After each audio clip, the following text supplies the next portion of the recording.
Hey everyone, it's Richard Metalfan here, bringing you guys a brand new 2023 album review. It's been a while since I did any album reviews, but I'm bringing you a new one today. And today we're going to be talking about the new album from Sevendust entitled Truth Killer, which is out now under Napalm Records. Now, everybody should probably know or at least heard of Sevendust. They're a alternative metal, whatever you want to classify them as, from Atlanta, Georgia, my home state. Been around since 1994, and Sevendust are one of my favorite bands. Been a fan of these guys since I was 13 years old. I've pretty much ever heard since I've heard like their album Alpha, and then I pretty much discovered all their other stuff. And this is overall the band's 13th full-length album, and this follows up their previous album, which came out in 2020, Blood from a Stone, which I thought was a pretty good album. But does this album live or exceed what Blood from a Stone has? As in my honest opinion, I think it definitely has. I think the guys are really stepped up their game. The production on this album is pretty solid, and the vocal work from LaJean Witherspoon. And I've said this a bunch in like other reviews. I think LaJean Witherspoon is a very underrated vocalist. He has a lot of depth to his voice, and he puts a lot of like emotion and power behind his vocals. Like you could definitely feel the sort of message that LaJean definitely conveys with his voice. And the guitar work on this album is tight. Clint Lowry and John Connolly both come up with some really great riffs. I think John really has some really sick riffs, and the leads that Clint does is really great. The bass on this album I kind of wish was a little audible from Vinnie Hornsby.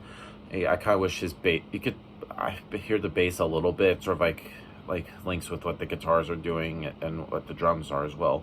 And the drumming from Morgan Rose. I think that Morgan really pounds away on the drums like it's nobody's business. And so without further ado, since I've rambled on for about 2 minutes, let's dive into this album track by track. Now, starting things off is I Might Let the Devil Win. This is pretty much definitely one of my favorite songs on the album, and I think it's a pretty good way to start off Truth Killer with. No other song I feel like kind of like sets the mood for the album. It pretty much has like a good mixture of like just a little darkness to it with a little bit of melody as well. And it's really great vocally and musically, and it has just a really great kind of like vibe all throughout, and it just gets really more better as the song goes through. And I think it's a pretty good way to start off this album. Then we go into the title track, Truth Killer. Now, this is a really heavy pounding song with some really great riffing and really great melodic vocal parts that really just allowed the band to sort of reach their target. Won't Stop the Bleeding. Now, this is a really heavy driven guitar song, and the drums really just go really well with that. And I love the chorus of the song. It's very melodic, which sort of like takes a break from the heaviness, but doesn't lose like any of its like momentum. But it still pretty much keeps the song just going all throughout. And then we get to Everything. Now this song is both heavy and melodic. Has a really huge soaring chorus and LaJean's powerful vocals, along with sort of like the backing of Clint and sort of like the backing screaming of Morgan, respectively. I think both Clint and Morgan just really back LaJean really well with this song. Next song on the album is called No Resolution, and I really love this song. I love sort of like the complicated rhythm and time changes in here, and it never just loses its momentum. Sick Mouth is up next. Now this comes with a slug of chunky riffs, and it really commands like your attention right from the get-go. And the instrumentals really go well, and LaJean's really layered vocals really stand out. And rather it be an all-out attack on those, I feel like there's a restraint which impacts the far more. And just the lyrics in there is like, I've got you all figured out. It breeds sort of like the ball of hot bile, and it just really sick songs, and just the lyrics in there is great. Like I love like I blame myself and now I'm practically dead is pretty much one of the best songs on here lyrically.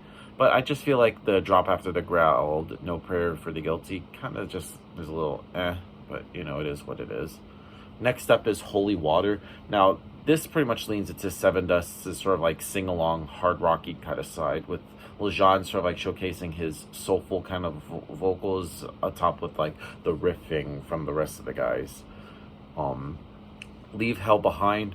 Now this has some really great moments, especially from LeJean and Clint, and some especially with them sort of like going back and forth the vocals. And I love sort of like the screams we get from Morgan, which basically is a core component of the Sevendust sound since probably the self-titled album from 1997. And I think it's a pretty good song. Then we get into Superficial Drug. Now, the electronic-y kind of elements on the song sort of lays the foundation sound-wise, and it pretty much keeps its shape till the very end, and the instruments come together and really just blend in with each other. And the chorus here is really good, and it really just keeps its consistency all throughout. Next up is Messenger. Now, this is another synth kind of song, but LeJean comes in with a loud touch, which in the mix, but then the ear listening beyond just are created with a really great chug in the instrumental, while the second verse feels very light. And those two words when they really expect within a Sevendust. But this is a band that definitely has a kind of like an evolution, and they've just done that by recording all of these kind of like different styles and elements.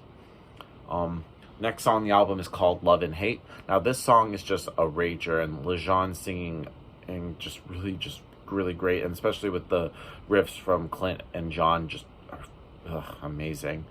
And then we finally close things out with Fence, which is the last song on here, and I believe it was the first single released from Truth Killer. And this song doesn't fuck around at all. It comes out right from the get-go with the really great riffs with sort of Morgan's pummeling drums before the entrance of LeJean's like powerful voice, and it feels like really refreshing, yet it still feels familiar, which is easy for any band, let alone a band that's been around for nearly 30 years.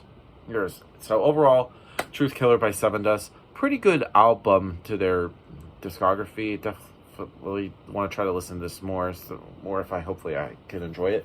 But if I were to give this album a score, I'm going to give Truth Killer by Sevendust a solid 8 out of 10. So yeah, that's my review of the new Sevendust album, guys. Let me know in the comments what you guys think about it, and I'll see you all in the next video. And as always, keep it metal.